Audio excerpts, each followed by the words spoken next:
Hello,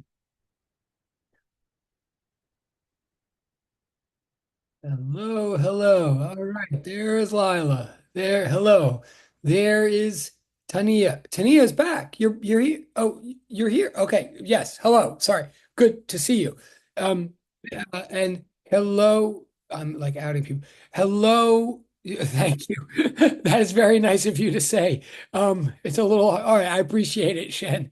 I was about to say hello anyway. There's Sophia. All right. There's Raymond. All right. Hello, hello. Oh, we are rocking now. You're good. Thank you. I look fresh. Okay. Thank you. A little awkward trying a different look every day, obviously. Hi, Montserrat. Awesome. Um, yeah, the hats are getting a little wearisome. Wait, who else do we have? I see so many. Hello, Harris. Hello, Jadith. Oh, good afternoon, Jadith. You double, yes, with the avatar and the text. I mean, and the chat. Good afternoon, Joyce. Who else? Did I say Shen? Yes, it's Shen. Thank you right. Okay. Who else? Raymond, Sophia, Lila, Tania, Nico. Hello, hello. There's Joyce in the 3D in the action. Okay. Hello, hello. Mancha. Good morning, good morning. Good afternoon, good afternoon. This is, I like this class. Okay, don't tell anybody. Hello, Nico, if I didn't say, whoever I'm missing, sorry. Okay, okay. Whoa, what is going on? Oh, Raymond. Oh, I see what you're doing. Wow. Is this right before wait, does that always happen? We're in the library. You're in the library. Wow. We're us three. Wow. All right, cool. So that counts sort of as video. Well, it certainly counts as multiplayer co-op, if not video for the other two. Wait, the lie. Okay, and Mantra counts as just as smile. Wait. Oh, Mantra and Mike all are the other two. They are the other two. Yeah, yeah, Oh, yeah. wild. Oh, so it totally okay. Amazing. All right. Well done, guys. I appreciate it. Well, it still counts as everything. Okay. Um, good. Good. Thank you. Um, Wait, sorry though. Is that you don't have live? That's a coincidence, right? Like this doesn't always happen on, right? That's No, just I dragged Mancha over here. okay. All right. Excellent. Okay. Oh, yes, direct chat person. Thank you for your I see something in direct chat. There's only one if you know who you're okay. I mean, all right, hold on. Sorry. Okay.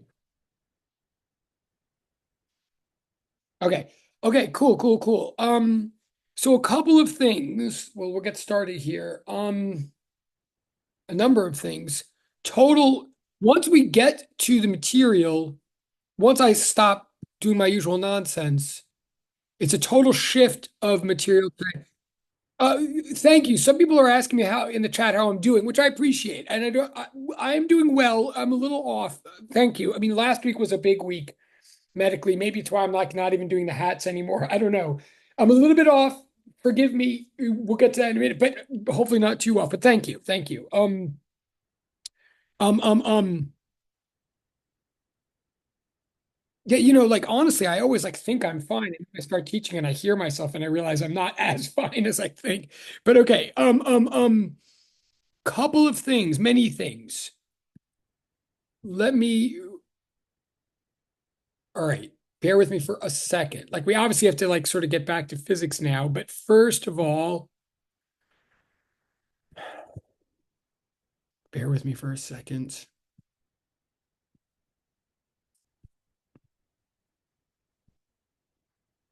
Right. Okay.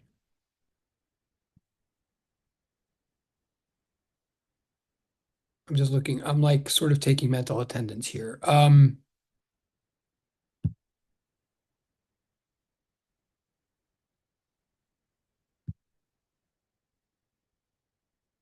Okay. Oh, okay. One second. Bear with me for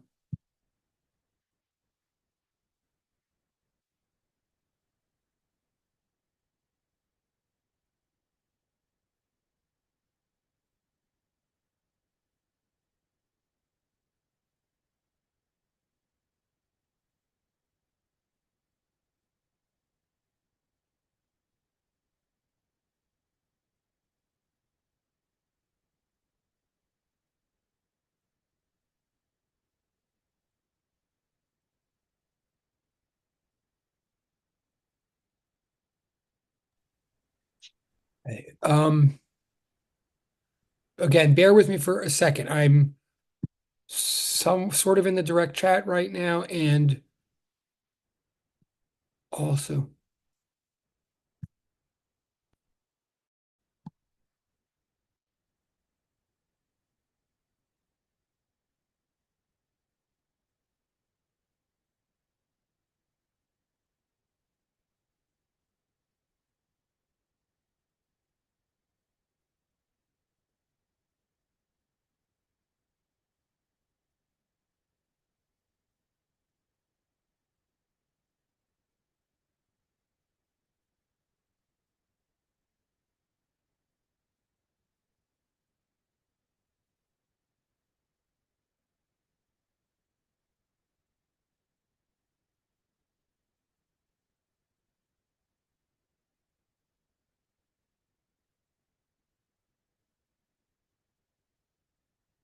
okay. Um, well, okay. I have some things to say about the exam. I'll get to that in a minute once a certain dust settles here.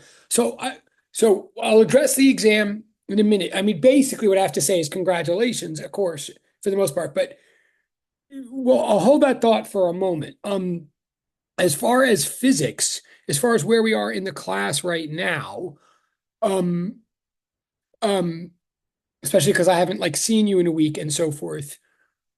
We're going to move forward with the material now. We're now entering that stage of the semester where it sort of cascade. Like next thing you know, it's Thanksgiving, and then it cascades into final exams and stuff. Like everything unravels sort of quickly at this point in the semester. The You should know that right now you are ahead of me. You are not behind, most of you, even if you feel that you are. That is to say, the last homework that was assigned was a jump into totally new material. Totally new material. Most of you attempted it even without any discussion from me or so forth, or without any complaints that you didn't even know what it was about, which is great. So this recent homework that just from the one that's called from G to E, which is what I want to start addressing today. You'll notice if you did it at all, if you turned it in on time, you got a huge number of the points just for doing that.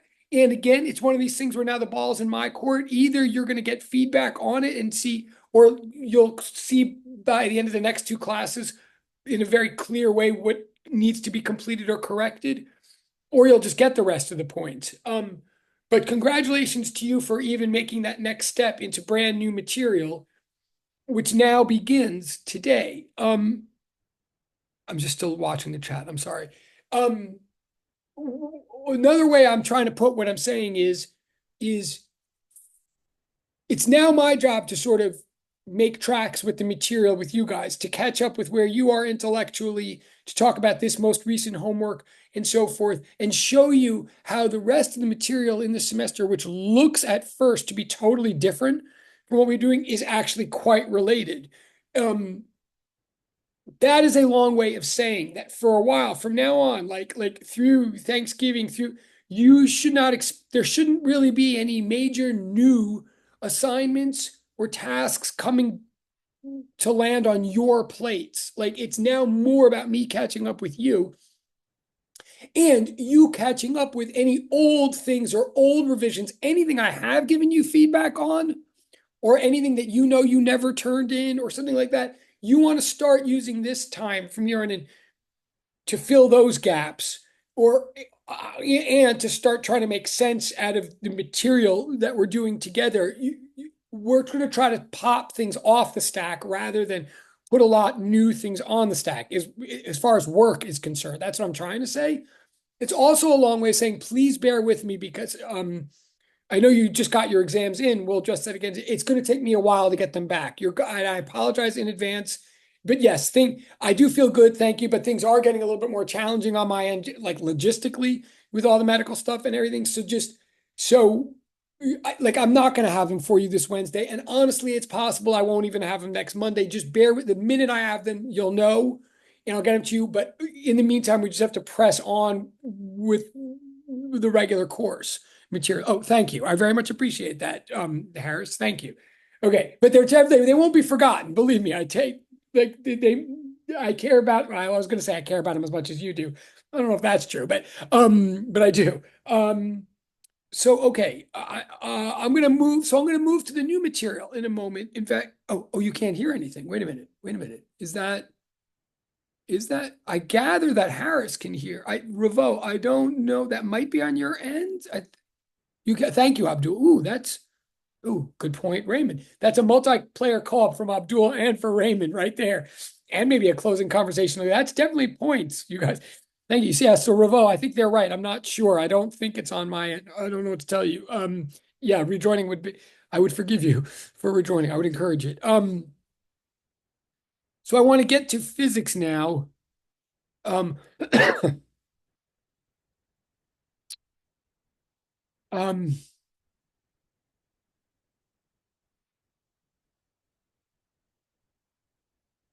well, yeah, I want to get to physics now. I have a quick question. What's the most re what is where are you in lab? Like what is the net where are you in lab? I.e., what lab are you doing and what is the next thing that's due in lab? Could someone tell me either in voice or in We we finished lab 4, which was the video creation for a wave. And then yeah. for the last 2 weeks, we've been doing board meetings, basically. And this week is also a board meeting. Oh. I mean, oh. Okay, Yeah. really? Okay. Okay.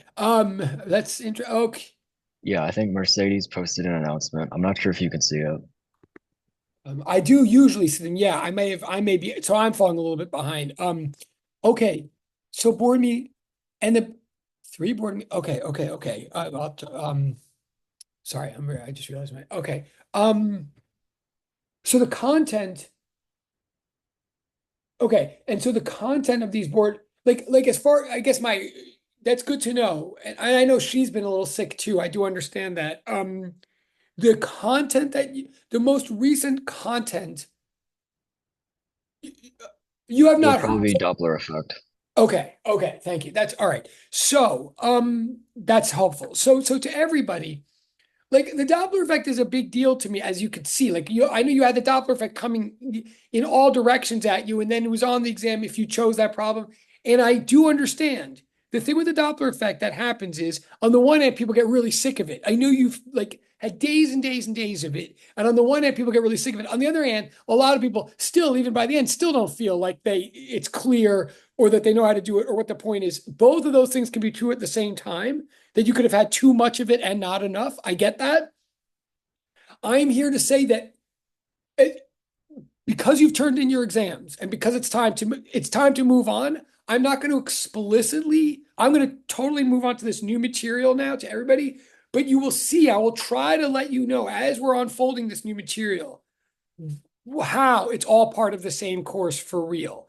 Like yes, if I think I'm gathering. Well, no, I'm hearing from Raymond that I'm going to start electricity today. Like you've thought about it at some level with this homework that came out of nowhere, okay, but you haven't talked about it in lab yet. It is a breath of fresh air for some of you. Like it'll be a break. It's a new way of thinking. It's not the Doppler effect anymore. It's not waves or harmonic oscillation anymore. It doesn't even seem like differential equations or any of that for a while. It's like a totally different thing in a way. But part of my goal, oh, good. Well, that's nice. I just heard a nice thing in the direct chat. Okay, cool. I appreciate that about the midterm. Okay. And I do want it. So good. Thank you. Um, my goal here is to try to introduce the new material and assure many of you that if you're looking to clear your brains, you can do this with the new material. Like it is a fresh start. It doesn't directly build on the knowledge of the last material. So yes, it's a fresh start for many of you. However, there's a reason it's all in the same course. And that's what I'm going to be trying also to get across to you as we go. Um, so, um,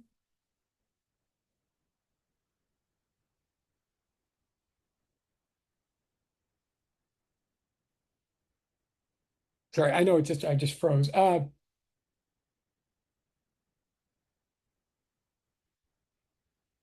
Well, look, I guess so. The one comment I do also have been postponed. I just also want to say congratulations for turning in the exam. Like, I don't know if you noticed my experiences, even if it was all take home and open note and all that stuff. I, I, many of us find that that exam is not as it's not a pleasant experience for many of us. If it was a pleasant for you, if it was easy, double congratulations. I can't really relate, but like great. If it was, but but for many of us, it's kind of an intense experience that I want to that you're done with now. I mean, yeah, you have to do another one for a final, but if you did it and you turned it in on time, you already should breathe out a little bit. You should know that the ball is in my court now. Like, what I'm really trying to say is don't move immediately to, I wonder what grade I got on that. I mean, you can, but you should really stop and take a moment to realize that you did something that was an accomplishment, whatever your grade turns out to be. And until you find out your grade, and probably, hopefully it's better than what you think anyway, but until you find out the outcome or the results, my God, sorry. Until you find out the outcome of the results, it's a good habit to realize you now, as you have 100% karmically, you did what you were supposed to do. The ball's in my court to find out anything imperfect that you did. You accomplished something by facing that exam, working through it, hopefully learning something and getting it in on time. And if there happens to be one or two that's in the room right now that still either made an arrangement with me, I mean, there is, or made an arrangement with me, or didn't make an or something, and something is still going on with your exam, I also want to say you are doing the very courageous and right thing by showing up to this class. It is noted. If there is, so basically, I'm any of you who is sitting here right now after that experience, honestly, you should recognize that you have done something that took a little bit of courage or a little bit of work, either to get the thing in and put it to bed instead of stressing more over it and obsessing about perfection. Either you put it to bed when you were supposed to, and that sometimes takes guts, or you didn't put it to bed yet, but you showed up and faced the music and you're here in this class right now to be with your peers and make it clear that you're not taking advantage of the time. I'm aware if that's your situation, and for that too, you get like that's not easy. And just to all of you, I so really so like obviously I don't know how well you did on the exam. I'm going to find out. There'll be I don't think anybody is if you're sitting here right now, you're still in this course in a big way. I think that's really what I'm trying to say. You are still in this course and potentially passing or doing well in this course in a big way. If you're still facing the music with me, like it's important for you to know that. And it's important for you to know, last thing, and I'm going to move on, just because I think physics can be hard and physics gets harder as you get into 204 and it sneaks up on people. It seems easy I try to make it as straightforward as I can. That's my job, but I can only do so much. And just so you all know, please know, like I was a physics major, undergraduate, right? And I went to graduate school twice. And I want you to know physics exams were not easy for me. I didn't do it because it's a snap or something. And I want you to know there were many physics exams and many physics situations where even me showing up to the class at all was such a hard decision that I often didn't make it. Okay? Like it's hard for us all. And it's hard to show up.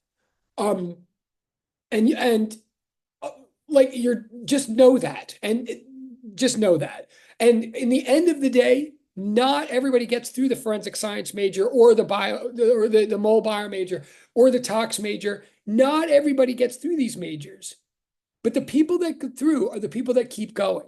The people that get through and get these degrees and get these jobs and get into graduate school and face this crazy world as it gets crazier and crazier. The people that get hard science John Jay degrees that really mean something in the world and degrees for which I have the utmost respect, seriously, the people that get those degrees are not the people that were, sorry, what? The people that get those degrees are the people that get through. And the people that get through are the people that keep going. It's that straightforward. It's not the people that never have a mental breakdown or a mental crisis or a moment where they say, I don't know if I belong here. Okay, if you've ever had a moment in this program, in whatever program you're in, if you've ever had a moment where you thought, oh my God, I don't know if I belong in this program, I don't know if I can keep going, then you belong. Then you are one of us. Every one of us, including faculty, has had that moment where we're like, I don't know if I can keep going. I don't know if I'm cut out for this. Those are the people that are cut out for it. And what you do in that moment is you keep going. So if you're still with me here, I'm just saying this symbolically, largely, to all of you in your whole program, it's not about genius. It's not about birthright. It's not about money. It's about keeping on going seriously. And at the end of the day, those of you who are still left in this class or in the program, those of you who are still left will be still left, will have a degree. And the degree will mean something because everybody in the outside world knows that not everybody who started automatically was gifted an ending. Everybody could have an ending, but okay, I hope I'm just saying, congratulations on getting through the exam and or sitting here right now and listening to me, even if you didn't. Um, okay, okay. So electricity. So I'm just going to switch the screen. What I'm talking about now, I'm going to talk about electricity. Oh, oh, thank you. Oh no, I appreciate. Oh, okay, good. Oh no, I'm glad. All right, no, glad. I know. I feel like I'm like off. No, and I really mean it. I mean, and I'll put that into letters about you when you come. Hopefully, ask me for them for grad. Like I mean it. Yes. The program is freaking hard, guys. It's really hard. The program you're in. It's really hard, and it's really worth it. Um. Anyway, okay. But thank you for the thanks. I'm glad if that landed. Okay. Um, it's a privilege to work with you, is really what I'm saying. Like, I'm privileged to have this job to be able to work with people like you. Like, seriously. But okay. Uh, okay, I'm like, oh, now I'm all like, all right. So I want to talk about gravity and electricity. I'm just I'll t I'm seeing something in direct chat. Sorry. Uh, yes, okay, direct chat person. Hey, I see what you're asking. I might be able to yes, hang out really quickly right after class, direct chat. There's only one of you, so right now, direct chat person with the question about my colleague. Yes, hang out right after class. I'll try to be helpful. Um, okay, here I'm going to switch gears now, and to switch gears to make it clear, I'm going to switch the screen. What were or am I? Yes, I was going to. Hang on, bear with me. I see. I never start these dramatic things because then I never.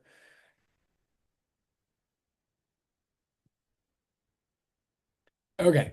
Here we go. I'm switching to this. Okay.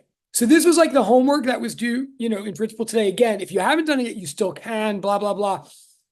There's a lot going on in this homework. Let me try. I'm going to try to be holistic about it and I'll try to walk you through it, but give you the big. All of a sudden, it's introducing two equations. One is supposedly a reminder of an old equation, Newton's universal law of gravitation or Newton's law of universal gravitation. And it's acting like you're already comfortable with that equation, which you may or may not be. And then it's introducing this new equation, which it's trying to say is very similar to the gravitation equation. And the new equation is uh, Coulomb's law of electrostatic interaction. Okay. The ultimate focus in this class is the second equation. Where we're ultimately going with this is this and things that we're going to do with the second equation. But the idea is that it's easiest to get your mind around the second equation if you relate it back to the first one. Okay, first of all, on both of these equations, there are vector symbols involved. The vector symbols are important. I mean, they are okay. They are vector equations. Any force is a vector. So each of these is delineating the mathematical nature of a particular force vector. Of course, I'm going to switch screens in a second and start writing things down, but just as an overview, because I know the symbols are a little bit intimidating. First thing I want to make clear is like any force equations, these equations are not, these equations are things that you plug into the left side of Newton's second law. That is, these don't contradict F net equals ma.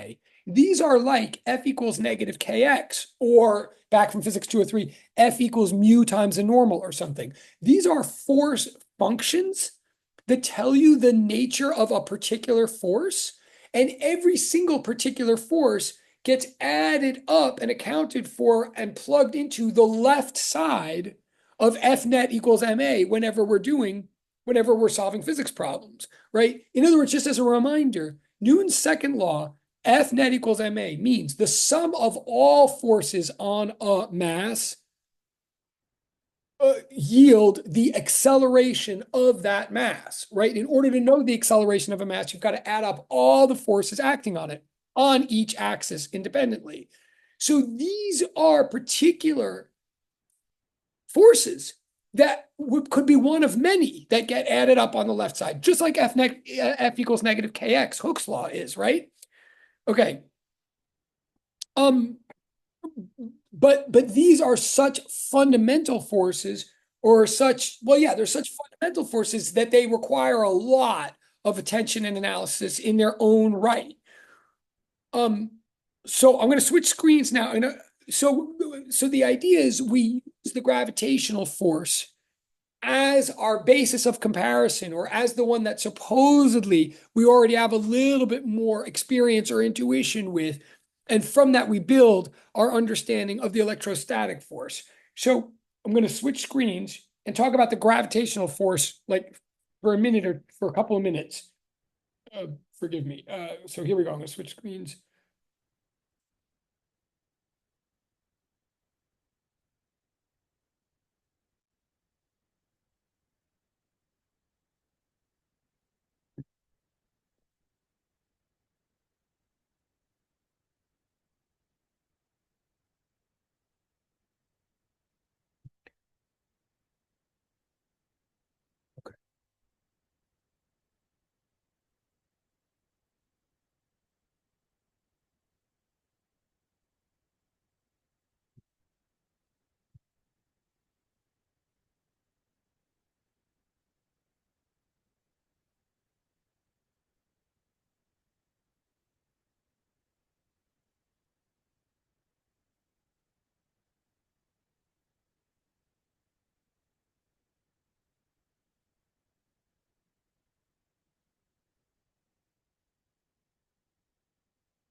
Okay. So,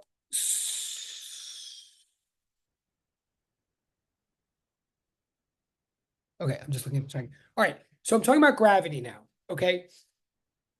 I'm saying, and I'm saying gravity, the law of gravity, Newton's law of gravity, in general, it's saying that any two masses, in fact, any 2 points of mass, any two dots of stuff in the universe automatically pull on each other through this interaction that we call gravitation. Like this is the premise of this is a statement, by the way. I'm not even this is just a law that we believe in, that we're not proving. We're saying it's the thing from which other things are proved. According to Newton, if you have a dot of mass over here somewhere in the universe, and it's separated by some displacement, by some space from another point of mass over here in the universe, automatically the two masses will pull on each other. Like mass number one will pull on mass number two, and mass number two will pull on mass number one with a force, a force measured in newtons, right? With a force that turns out to be directly proportional to how heavy each of the masses is, and turns out to be inversely proportional to the square of the magnitude of the displacement between the two masses. Or in other words, one mass will pull on the other mass with an amount of newtons that's directly proportional to how heavy each of the masses is and inversely proportional to the square of the distance between the two masses. That's ultimately what the law says, right? And I think some of you know that either from Physics 203 or from life or from high school. Like in general, the idea is that everything pulls on everything through empty space. And the closer things are, the harder things pull on each other. And the heavier they are, the harder they pull on each other. That's like the basic idea of gravity. And it's universal. It's universal. All points of mass do this to all other points of mass. Why do I feel like oh, okay. Sorry. Okay. But there's like some mathematical details and implications of that we want to get straight before I even go to the electricity.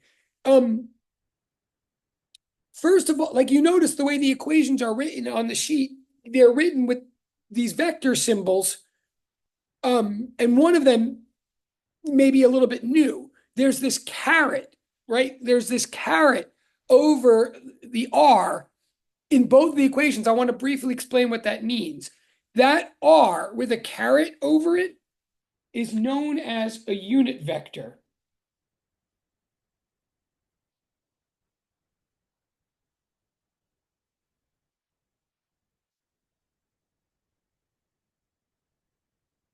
Specifically, R with a caret over it would be the unit vector for R. What does it mean? For any time from here on in physics, any time you see a unit vector symbol, what we're saying is a unit vector is, by definition, is the vector itself divided by its own length. I'll say that again. A unit vector is a vector itself divided by its own length. So what a unit vector really is, so for example, if I have a displacement vector of 3 meters pointing to the north, excuse me, if R with an arrow over it means that, so in this case, right, like R is supposed to be the displacement between M1 and M2. It's a displacement. So it has magnitude and direction. It's a certain amount of length in space and it points in a certain direction, right? Say that displacement is 3 meters pointing to the north. The unit vector would be the vector 3 meters pointing to the north divided by 3. So the unit vector, R with a hat over it, would literally mean and be 1 meter pointing to the north. Okay, so you say, well, okay, fine. What the heck is the point of that? That seems stupid. Like, or it certainly did to me. Like, okay, fine. So you take a vector and you divide by its own length. Like, what's the point of that? The point of that is then what you have left over once you've done that is you have a vector that is always necessarily having a length 1. That's why it's called a unit vector. It's necessarily always a vector of length 1, but it always highlights, emphasizes, directs our attention to the direction of the original vector. So it is a way of isolating just the directional aspect of a vector. In other words, once you define this unit vector, so a unit vector of R with a hat over it, it is a vector. It is a vector, just like R with an arrow over it is a vector. Only it's a vector whose magnitude, whose length is necessarily one. So the whole point, all these symbols are getting.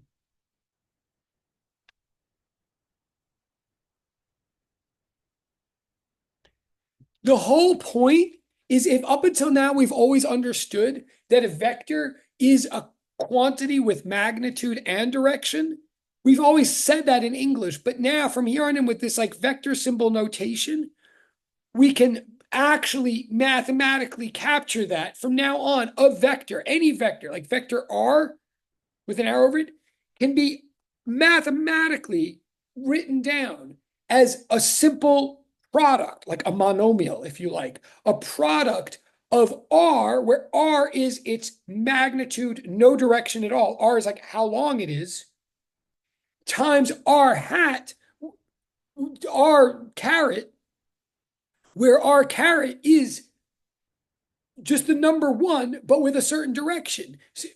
So basically, in short, R without any symbol over it at all is pure magnitude, no direction. R with a caret over it is pure direction, no magnitude. You multiply the two together and you have the full vector. Um, so R, so from here on in, unit vectors are written in the way that I've written them with a caret over it. And you should put in your notes, I'm running out of space on this sheet. Like the way we say it in physics, we don't call that thing a caret. Believe it or not, we call it a hat. We call it a hat, like a hat over the R. So literally this thing, so R hat, R, this is literally read as R hat. I know that's silly, but it's true. That's like technically literally what it's read as, R hat. And it means the pure. So what's the summary of all that? Whenever you see,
okay, so if I say that there's two masses, two mass points, mass one and mass two, and they're separated by a displacement r, displacement has distance and direction. The direction of r, the vector r, it specifically points in this convention, in this way of thinking of things. The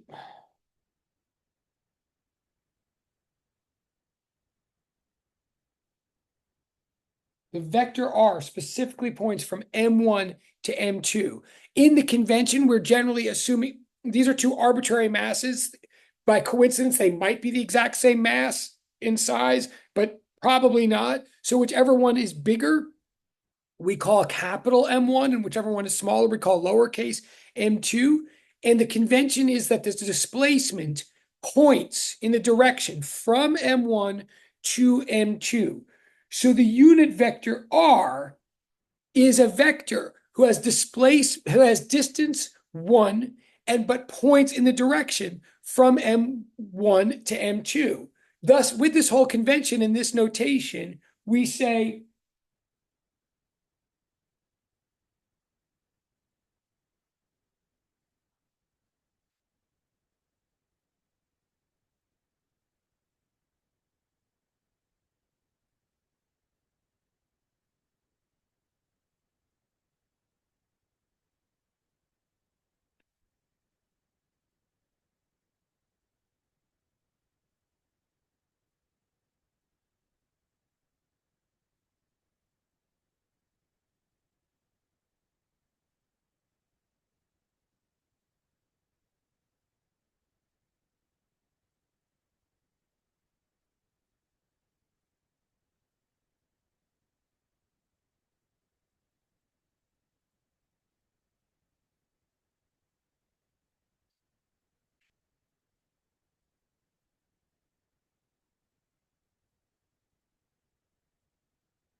okay.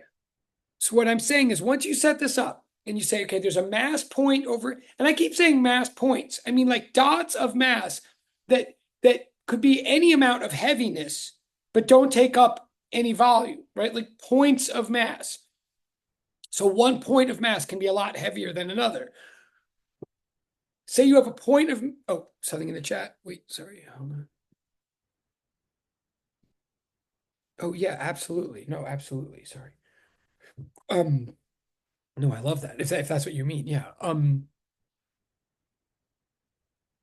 oh, great. No, no problem. Pleasure.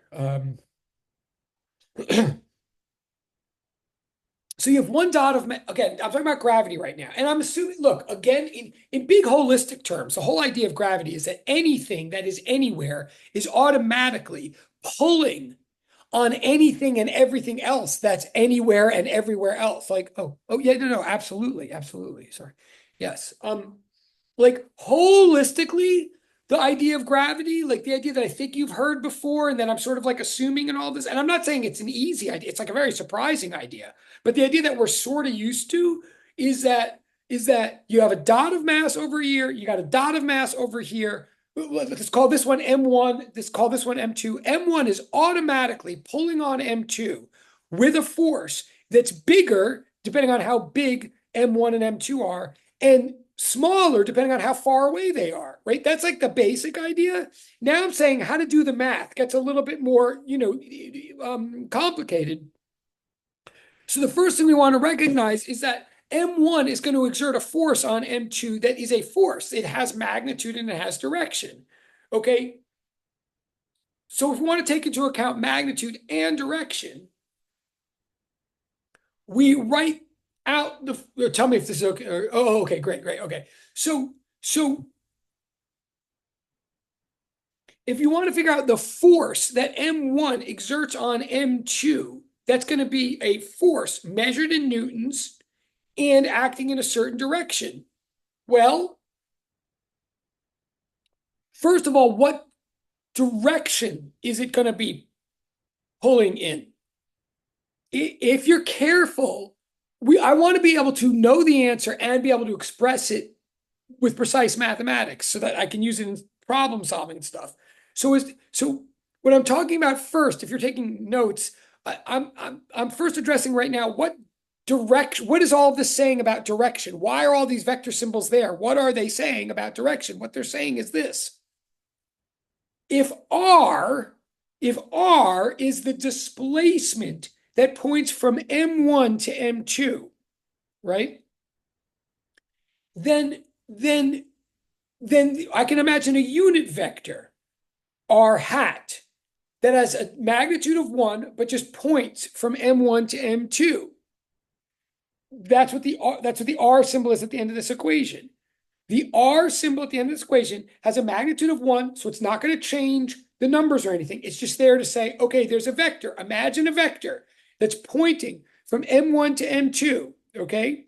And then it's saying, you're going to generate a vector from this vector. We're going to take that unit vector. We're going to scale it up or scale it down. We're going to multiply it by all these numbers in the parentheses, G, M1, M2, R squared. I'll talk about that in a second, right? And then you're going to multiply by a negative sign. You see there's a negative sign before it? I'm not even sure if it was on the original sheet, but I'm putting it in right now. There's a negative sign. What does it mean? It means, okay, you're going to generate, you have a picture. Yeah, right. Oh, no, no. Great, Raymond. That's exactly where I'm heading with this. Thank you. That's exactly what I'm trying to say. That's the point of the negative sign. Like exactly what we're saying is if you really want to express the fact that, right? No, great, great. But I'm going to say it to everybody now. Great. If we really want to be clear that gravity is a pull, which it is, and this is Raymond's point, everybody, like M1 is automatically always going to pull on M2. So the way we mathematically capture that and consistently capture that is we say, we picture a vector that's going out from M1 to M2. That vector is called R hat. It's pointing from M1 to M2. We multiply it by a bunch of numbers to get a different vector called a force vector. And then we multiply that by -1. So we flip the vector. The -1 literally says, now take this vector and rotate it 180 degrees. Like if it was north, point it to the south. If it was northeast, point it to the southwest. Flip the vector. So at the end of the day, the force vector that is generated by M1 is in the opposite direction from the displacement vector that points from M1 to M2. In other words,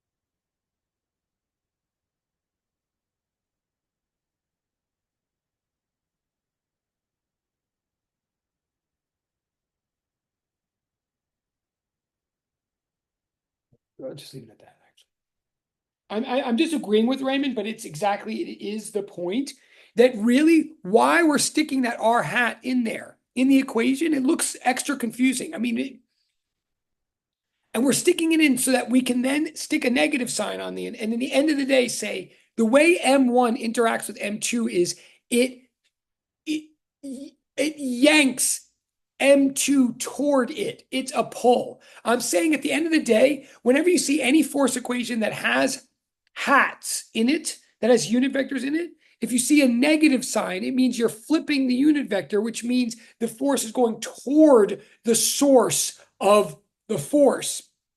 It means it's an attraction or a pull. I'm probably over talking this at this point, but that's what, in the end of the day, that's what the vector symbols are trying to say, that gravity is always a pull. Okay, then magnitude wise,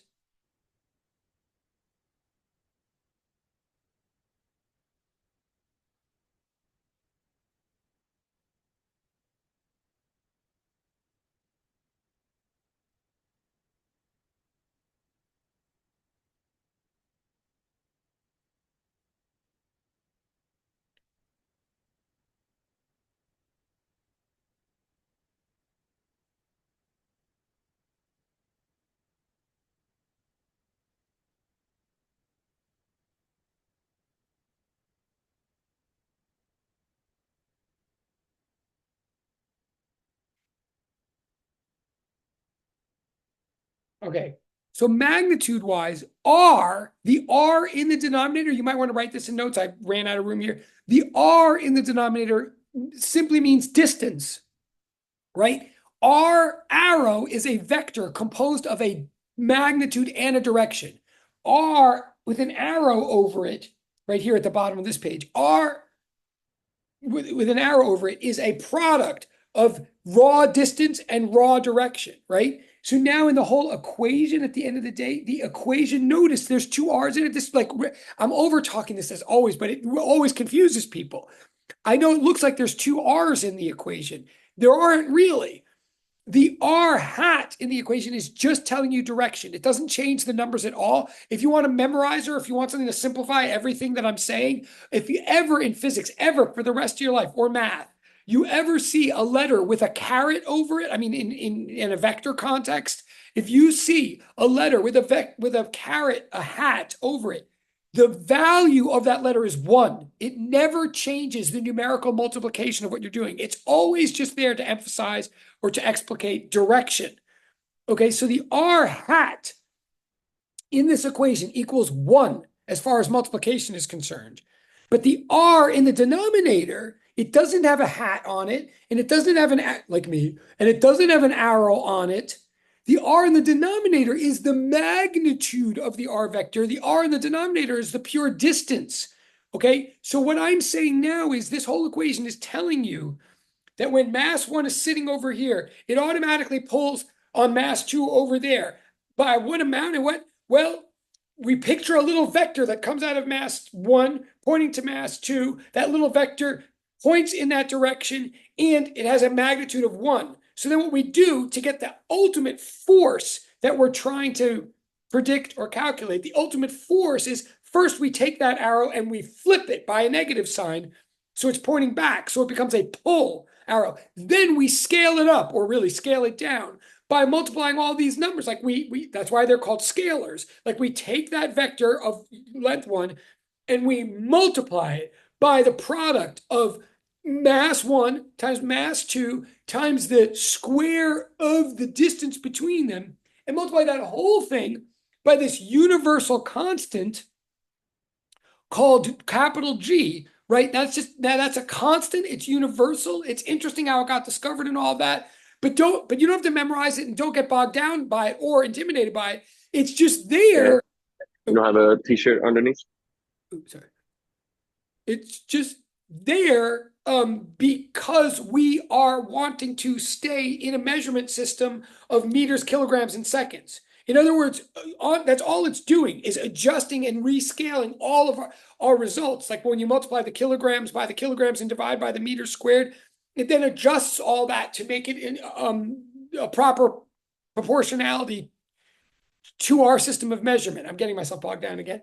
So you don't have to memorize that number, but it is always the same number. It's a very tiny number, 6.67 times 10 to the negative 11 newtons meter squared divided by kilogram squared. That may look intimidating too, but look at it.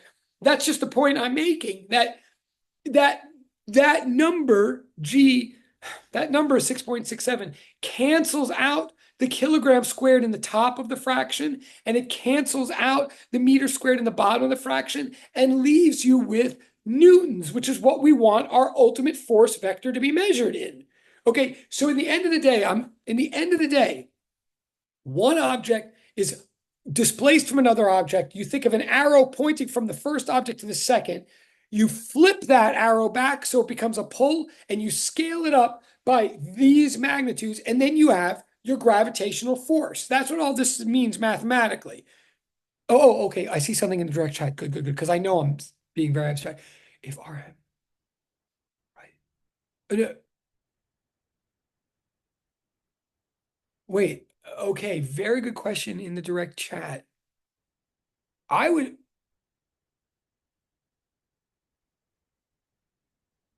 Yeah. Okay. I'm tempted whether I want to read this out loud. Okay. I'm going to just paraphrase. A very good question in the direct chat. So, all right. I mean, I guess to cut to the. So here's the deal. Yes, I'm trying to add increasingly technical layers to something that many of you have seen before. So one layer that I'm adding now is many of us have seen the gravitational equation many times in our life, including maybe even on the sheet that I handed out, the homework sheet I'm afraid to look at now. You may have seen this gravitational equation many times, but never with a negative sign in it. I would not be surprised. And I'm not saying that that's wrong, but I'm saying that once we actually get used to unit vector notation, the technical way to write this equation, or the more sophisticated way to write this equation, is with a negative sign. Like the fact, in fact, I'll cut to the here. Let me just cut to the like I'm saying truthfully, I'm not trying to correct any past teachers or anything like that, but generally speaking, unit vectors are defined to be a unit vector. So they are one magnitude and in a positive direction. Generally, unit vectors are not negative. So if you've seen this equation without a negative sign, I think that's just because we're entering a more sophisticated zone now, to be honest. Um, Often this equation is written without a negative sign. But what I'm really trying to say to everybody, why I'm making a big deal of these signs is, hold on a second. So I'm still on the direct chat thing here, but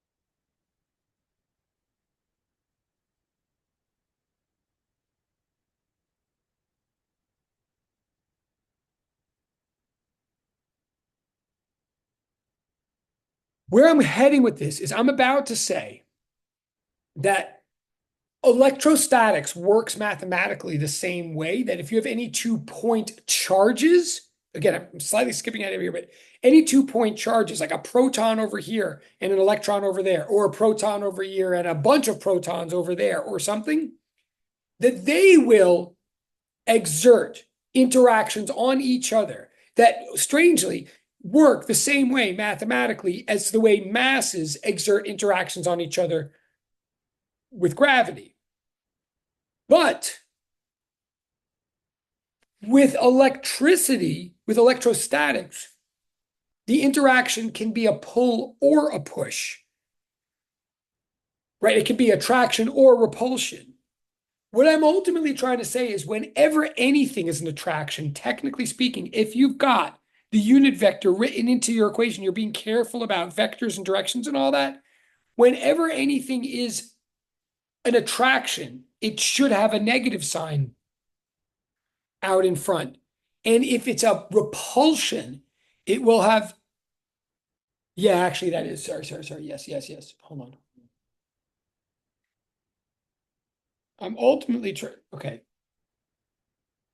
Hold on. I'm saying too. I'm ultimately trying to say to everybody, the reason I'm making a big deal of the signs and of the unit vector.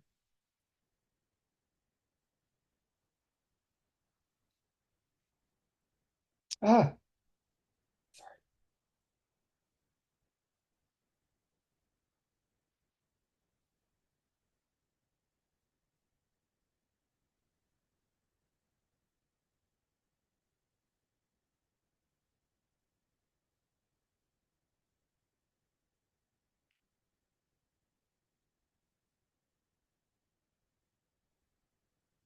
you can rely from here on in. Oh, okay, great. Thank you, Director, because I know I'm all over the place. Okay. So first, so back to Raymond's, yes, that is supposed to be that. I'll get to that in a second, or hopefully. That symbol in the parentheses next to the pi is supposed to be an epsilon, like a lowercase Greek epsilon with a naught after it. That is true. And the thing right before it is supposed to be a pi. I know I'm all over the place here again. That is true. And yes, to the direct chat person's question, good. I'm glad we're okay. So my big point is that in general, we use negative sign to mean attraction and positive sign to mean repulsion. And that works because of this convention that the unit vector is understood to point from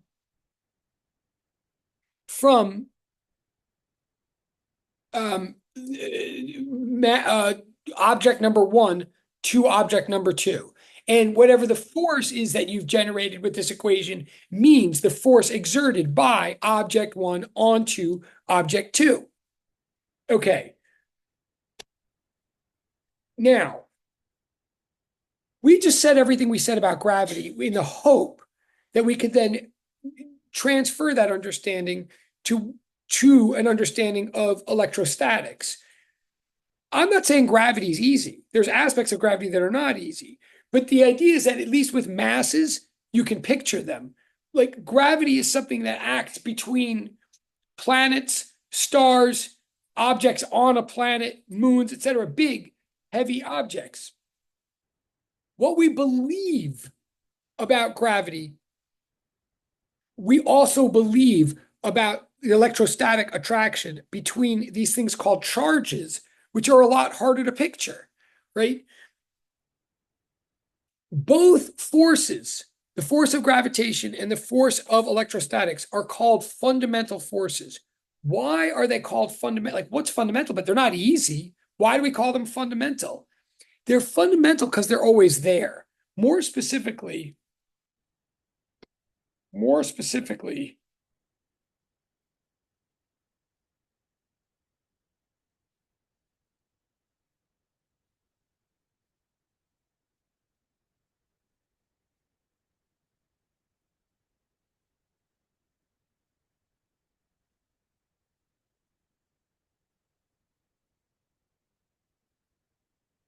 the thing about the thing that is exactly hard and weird about gravity is the thing that is hard and weird about how protons attract to electrons and protons repel other protons, all of which we're sort of supposed to believe. But we believe these things are happening all the time automatically. We believe that the sun doesn't have to reach out and do anything in particular in order for it to attract the Earth toward it. Like specifically, the sun doesn't have to have a particular velocity or acceleration. And more particularly, the sun doesn't have to touch the Earth in order to bring the Earth toward it, right? Like in some ways, you've heard this your whole life, or even more simply, like a brick near the surface of the Earth doesn't have to be touching the surface of the Earth in order for the center of the Earth to reach down and grab on that brick and pull the brick through the air, through the space, toward the center of the Earth, right? We're so used to this idea of gravity that, like, and drawing it in all our free body diagrams and everything in Physics 203, it's sort of easy to take for granted after a while. But the weirdness of gravity is precisely the weirdness of electrostatics, which is that these are forces that seem to happen without touching. That's what we mean by action at a distance.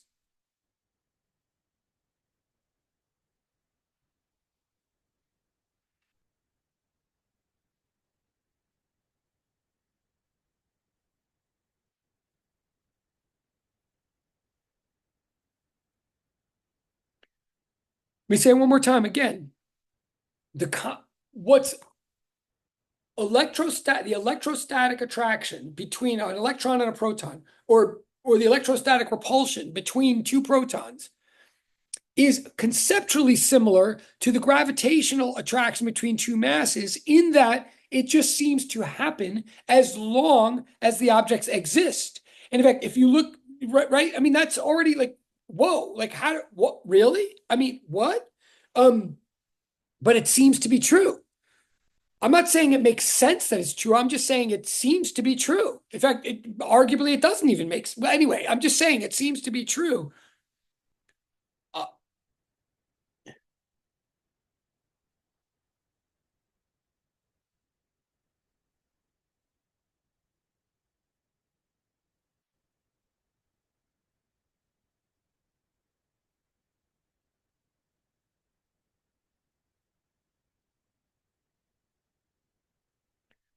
what's even weirder is that these two forces that both seem to happen at a distance, that just seem to have the same mathematical form.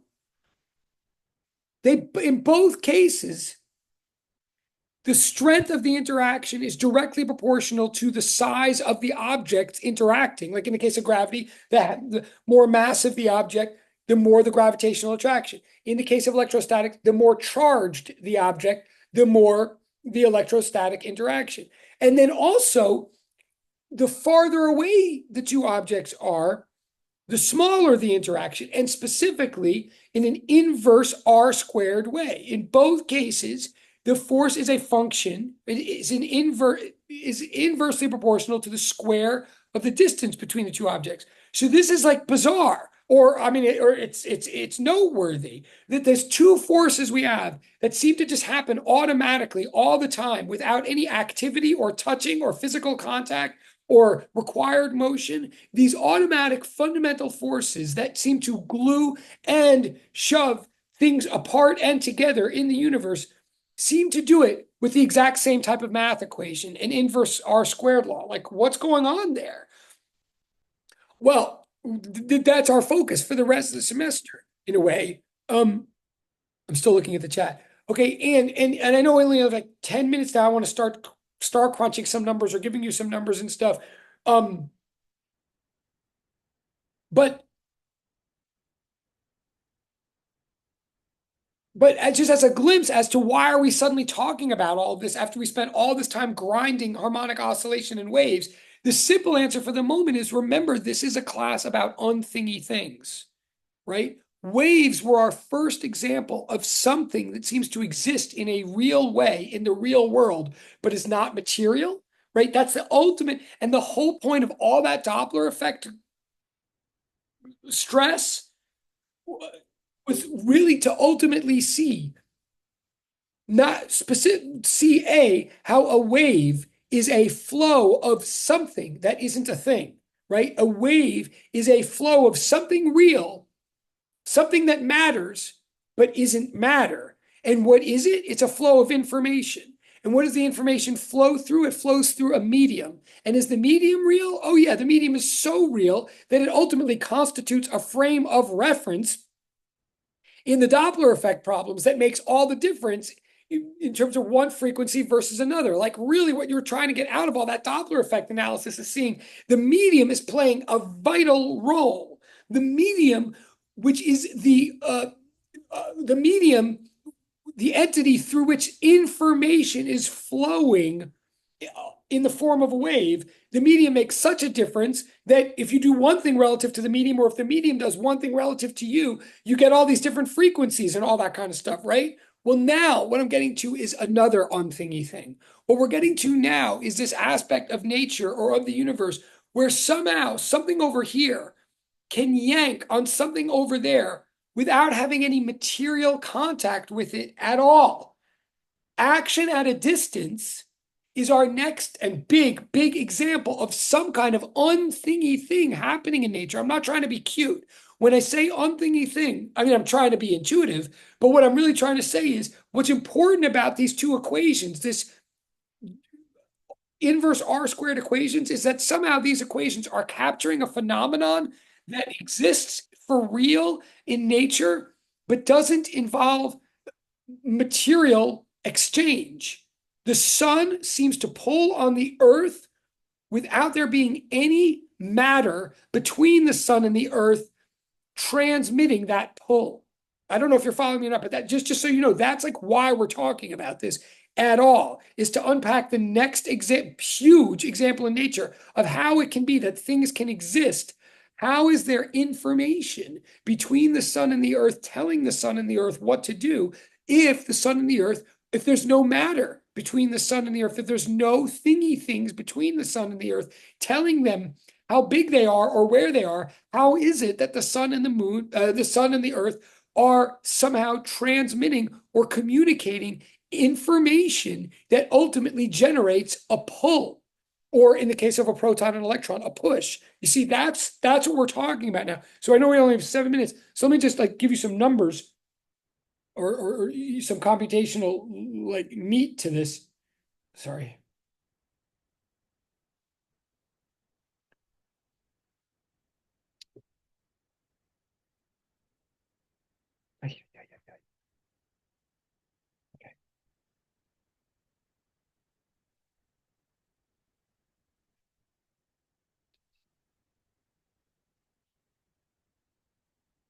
Okay.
I know this is all in the sheet, but I'm just trying to put it in perspective right now.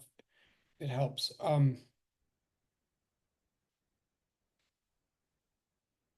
Okay, what I just want you to see with the 4 minutes left is, first of all,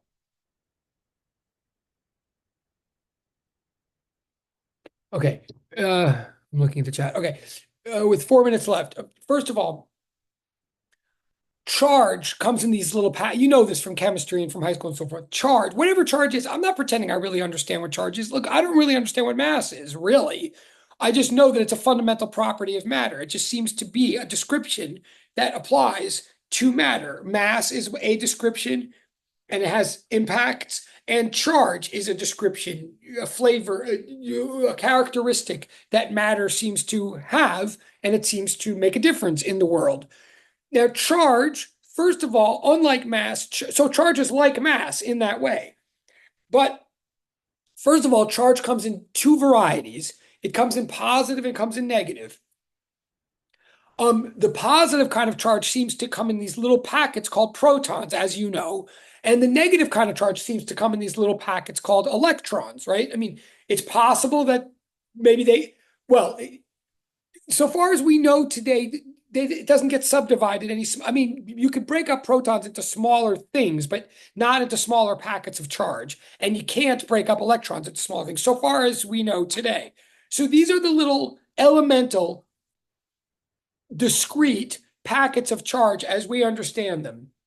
The good news is that even though protons have a lot more mass than electrons, even though they're a lot bigger and they're found in the nucleus of atoms, they have the same amount of charge, just in the reverse direction, right? So charge is measured in these units called coulombs.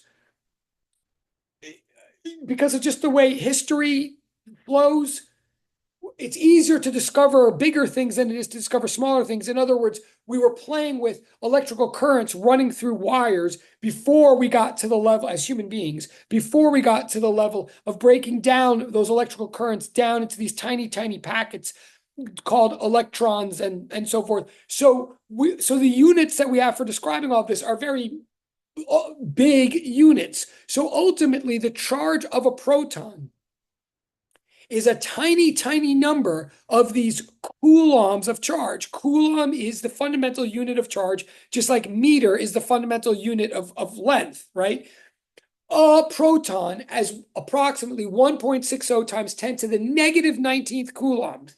In other words, a coulomb is a lot of charge. In other words, it would take about, I always get to the trillion, sorry, billion, trillion, quadrillion, quintillion. Right. It would take about 16 quintillion protons to jam together in a tiny, tiny space. If you had like 16 quintillion protons jammed together in a tiny space, that would be a coulomb of positive charge.